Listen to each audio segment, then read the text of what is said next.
I'm Cape Joel, and this is Comic Smack, your weekly, daily, all the time, anytime comic show where I give you your fix of everything you need to know from the world of comic books and superheroes. And on today's show, we are taking a closer look at Green Arrow number 18. It's been a long and winding road for the character of Roy Harper, but he's finally coming back to the world of Green Arrow and the man who started his career in superhero. And what'll happen next? Let's hop on in together and find out, shall we? Okay then, so as the comic opens up, we are once again in Emerald City. Hey, I was there just recently for the Emerald City Comic Con. Go check out my video if you haven't already. Shameless plug, shameless plug. Although seriously, for my money, you might as well call this place Retcon City, because we're going back and retelling the origin of how Oliver Queen met a young Roy Harper. We see that he was a troubled street kid with a brilliant mind who used it to essentially live in the mall after hours. One day, after stealing a wallet that belonged to Ollie, he ends up coming face to face with justice for the first time. Ollie takes pity on the poor kid and decides to practice what he preaches about helping those in need and invites the kid back to his house. It's there he's treated to Oliver Queen's famous chili, a chili so hot that not even Superman himself is able to eat it comfortably most times. And why, yes, the chili is most definitely a holdover from old continuity, so you can bet as an old school Green Arrow fan, I'm super happy to see it show up here right now. Ollie ends up falling asleep while the two guys play video games, and being a bad kid, he raids the liquor cabinet before eventually trying to raid the Arrow Cave. Surprisingly, though, Green Arrow isn't upset with the kid at all. In fact, he's quite impressed with his speedy problem solving and inventiveness, so much so he ends up bringing him on as tech support. Granted, Roy was never much of a stay at home and mind the phone type of guy, so before you know it, he was putting on a costume and going out into the field as Speedy to help out Green Arrow with all the different trick arrows that he designed. And oh, look here, in this flashback to an old mission of theirs, they even fought Count Vertigo.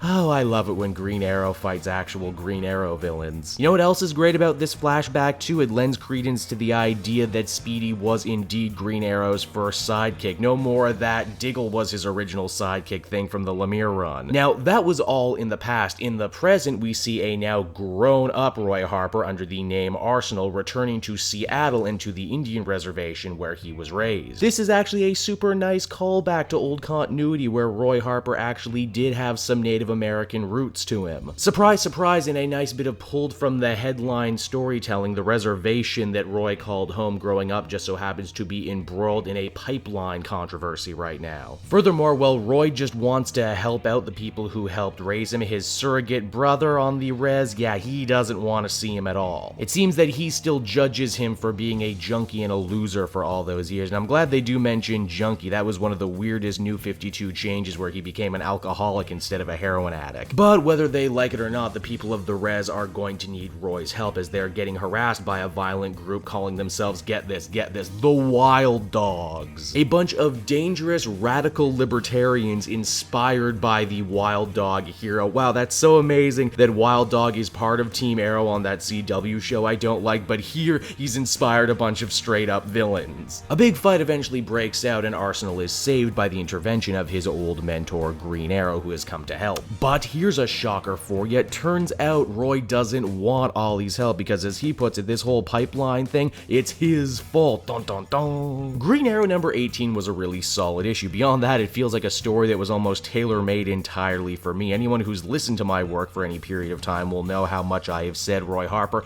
might be one of the most mismanaged and drugged through the mud characters in God, I don't even know how long. But here, Percy does an amazing job picking and pulling pieces of history and continuity and really forming a full character for Roy this time. Between this book and what's going on in Titans right now, I must say the character has truly been rehabbed. And no, that's not a heroin joke, but hey, if that made you laugh, go for it. I was also pretty impressed how organically Ben Percy was able to weave together a story about Roy Harper's Native American roots and tie it into stuff that's actually happening in the news right now. The art is also really pretty. I especially love the old school Green Arrow stuff with them duking it out with old villains. If you couldn't tell, I'm a really soft sell for this story, but even if I wasn't, I think I would have liked it all the same, which is why I give this one a very strong 9 out of 10. I had a great time with this comic, and I hope you do too. So there you have it, everybody. Joel gushes about his favorite superhero for another video, and if you still still happen to be around, by all means be sure to check me out on all the different social media platforms. It's as easy as searching Cape Joel,